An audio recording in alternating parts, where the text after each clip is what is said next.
Morate se paziti vještica, proglasili su 31.10. u novinama Baltimore American.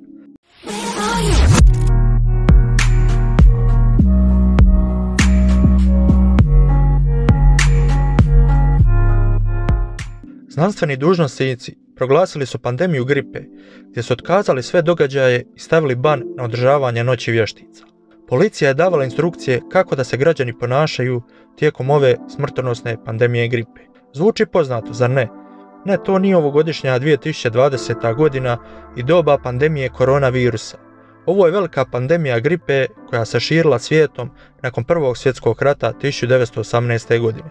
Početkom 20. stoljeća ljudi su počeli stvarati tradiciju kucanja na vrata, govoreći onu poznatu uzrečicu koju danas nalazimo u filmovima Trik ili poslastica.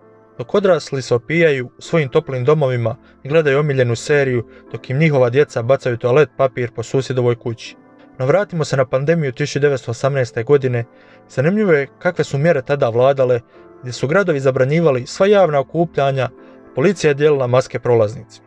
No to je jako ljutilo građane koji su iz inata izlazili na ulice unatoč zabrani, pa je u pojedinim mjestima dolazilo i do sukoba s policijom.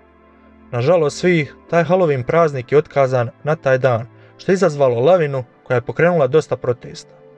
Ljudi se nisu pridržavali nikakvih mjera zabrane, te je došlo do eskalacije zaraze, te je ovo postala jedna od najgorih pandemija kroz ljudsku povijest, gdje je ubila više od 700.000 ljudi u Americi i preko 50 milijuna ljudi globalno.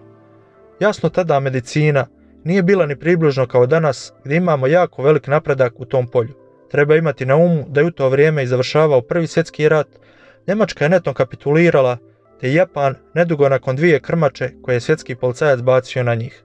No to je već druga tema koja će uskoro biti na kanalu. Možemo povući neku paralelu između pandemije 1918.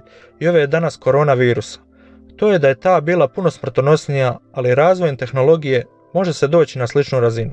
Ali to je bio prvi slučaj u SAD-u da je noć vještica bio otkazan. Pa čak ni ove godine nije bio otkazan, već su ljudi, iako su održavali distancu, ipak proslavili taj praznik. Po mom mišljenju, ta 1918. godina je bila daleko gora, jer si imao velik rat, tako velik da im sigurno neće treba drugi za 20 godina, te higijena općenito nije bila niti 1% kao danas. Da zaključimo, pandemije se kako vidim događaju skoro svaki 100 godina, te ovo već prelazi u naviku i ne bi me čudilo da se već možemo pripremati za 2120. godinu i novu pandemiju koja će vrlo vjerovatno opet početi negdje u Kini ili Dalekom istoku, kao i sve ostale do sada. Ništa braćo, proće i ovo, perite ruke, držite distancu, te ćemo vidjeti šta nam budućnost iduće donosi. Svjetski rat, pandemiju ili udar asteroida, ali znam šta će sigurno donijeti, a to je glupost političara jer je kao i svemir ona neograničena.